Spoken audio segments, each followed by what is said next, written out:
Ok, dans cette vidéo, nous passons à la gestion du personnel et des enseignants et le personnel administratif de l'établissement. Voilà, donc nous allons toujours nous connecter. Superviseur en tant que super administrateur. Et là, voilà, donc pour gérer le personnel et les affectations des enseignants et autres, donc nous partons au niveau des ressources humaines, nous prenons liste du personnel et nous avons les différents types de personnel qu'on peut gérer avec le logiciel. Nous avons les permanents, ce sont le personnel administratif ou bien le personnel enseignant permanent. Les vacataires, généralement, ce sont les enseignants qui font des cours et, bon, à un temps bien donné. Les administratifs, c'est eux qui sont les gestionnaires, par exemple, ou le premier responsable. Et si un personnel n'est plus là, on le désactive. Et bon, on peut avoir des filtres pour ça. Pour aussi rechercher un enseignant bien précis avec le nom et le prénom. Donc nous allons enregistrer un enseignant. Donc nous prenons le CN, c'est la carte d'identité nationale ou le passeport. Donc nous allons juste à ce niveau on met B1927 et le matricule c'est quelque chose qui est donné plus au niveau de l'établissement. Donc ES par exemple 001 et nous donnons le nom, comment on appelle, Bamba.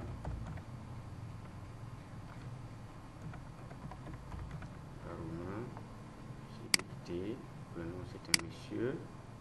On peut avoir aussi divorcé, marié, célibataire, marié sans enfant et autres. Donc on va le mettre à marié et nous continuons.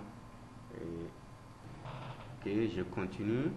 Donc la date de naissance et nous mettons le 12 et 06 1987 par exemple, et le lieu de naissance Jean Bouakar.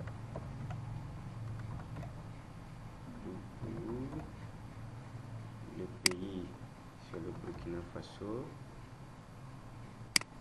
La ville, bon, la ville on est à Bobo-Dioulasso, c'est la ville de l'établissement et son téléphone. Donc son téléphone, on commence toujours par l'indicatif du pays. Donc c'est 54 32 et 21. Voilà, le code postal s'il n'en a pas, c'est pas grave. L'email c'est pas grave. Adresse aussi, peut dire que bon, il loge au niveau du secteur 29. La date d'embauche, bon, on peut mettre peut-être c'est depuis le 1er octobre par exemple. 18, ta profession, c'est un enseignant. Okay. Et maintenant, est-ce qu'il est enseignant permanent ou il est enseignant vacataire ou non enseignant? Voilà, donc ça peut être enseignant non vacataire ou enseignant en fonction du type. Donc moi je vais commencer par enseignant vacataire et les champs qui sont là sont complètement grisés parce que enseignant permanent c'est eux qui ont des salaires et c'est eux qui ont des charges par rapport à ce qu'on a défini dans le logiciel. Est-ce que c'est un personnel administratif? S'il est, alors on lui définit un salaire. Dans le cas contraire, il n'a pas non plus de salaire, il n'aura que ce qu'il a comme vacation. Donc je valide ce niveau. Et là, on me dit était ajouté avec succès. Donc lui, c'est un enseignant vacataire. Maintenant, je peux aussi décider d'enregistrer un personnel administratif, genre la secrétaire, par exemple. Donc, je mets son identification et matricule, genre S, par exemple, 002. Donc, et je mets ici Dini.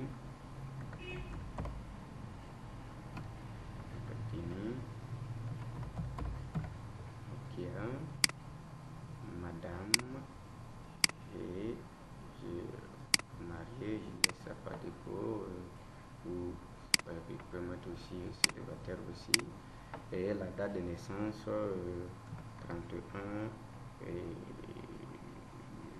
08 1988 par exemple,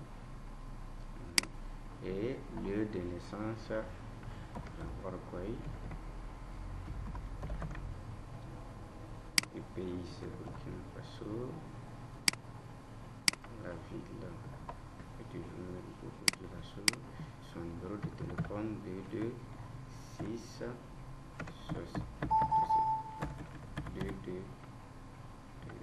6 excusez-moi 78 90 65 66 et la date d'embauche, j'ai mis la même chose. Secrétaire, si j'en ai pas, j'ai la possibilité d'en créer, donc je vais mettre ici secrétaire. Et là maintenant c'est un non enseignant comme c'est un personnel administratif, et je mets ici peut-être zéro charge, il n'y en a pas, et son salaire administratif, je peux aussi mettre peut-être 120 000 par exemple. Je sur un exemple de salaire que je mets 120 000, voilà, et là je valide. Là j'ai comment on appelle établi deux personnels, un enseignant, un qui n'est pas enseignant. Donc voici comment je les adosse tout ça. Donc je peux décider aussi de filtrer par rapport à permanemment, je n'en ai pas, vacataire un que j'avais défini, administratif aussi un que j'avais défini, voilà. Et je peux aussi décider de voir tous ceux qui sont actifs, et j'en ai ici, de tout ici, voilà. Donc maintenant, ça c'était la gestion du personnel, ça veut dire qu'on les enregistre. Maintenant pour les affectations des classes, parce que tous les enseignants au moins doivent enseigner, sinon dans le cas contraire ils ne sont pas enseignants.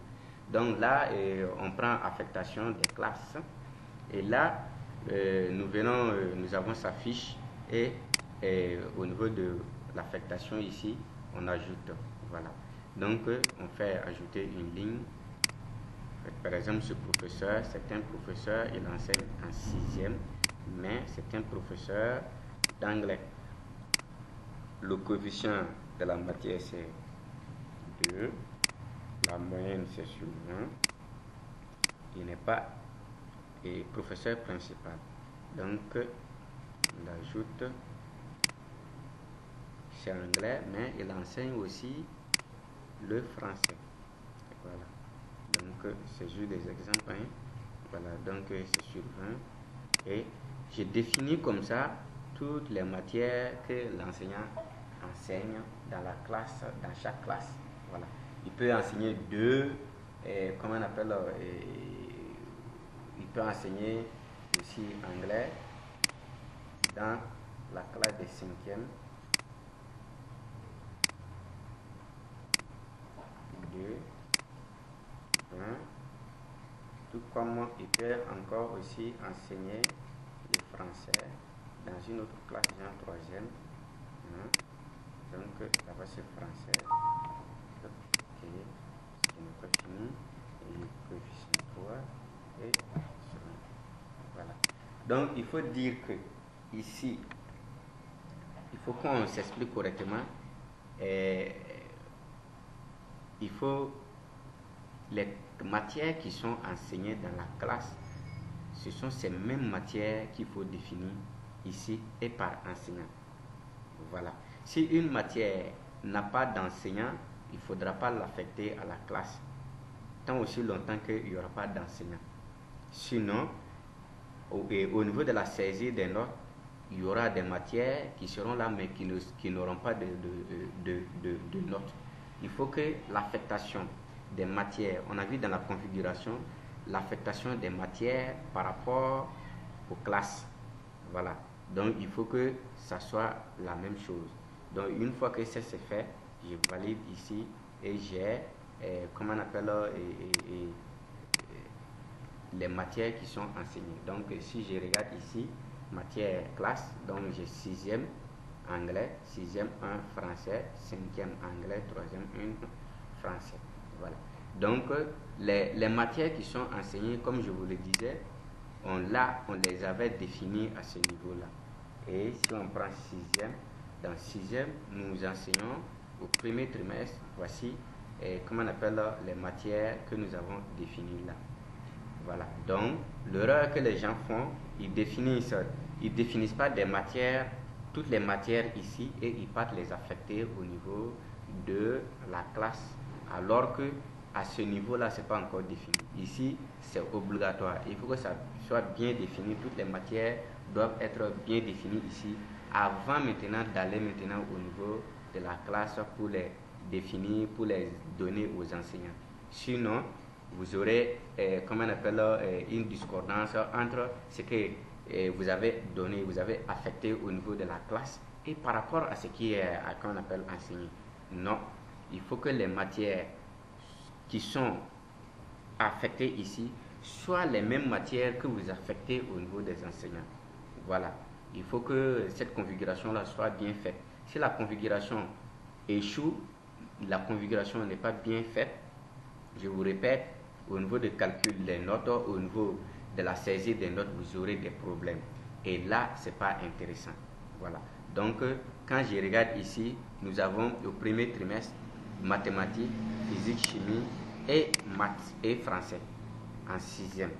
Alors que l'erreur que certains, comment on appelle, font, et si je viens au niveau de ressources, liste, ici, en bas, voilà, vous voyez que ici j'ai affecté des matières qui ne sont pas. Donc du coup, c'est comme si je ne connaissais pas en fait, et la personne qui configurait ne connaissait pas en fait les matières vraiment qui sont enseignées dans la classe et qui sont affectées à la classe. Et ça, c'est pas du tout intéressant. Donc quand ce cas arrive, il me suffit seulement de revenir ici, j'enlève ici, comment on appelle ces matières-là, je les enlève.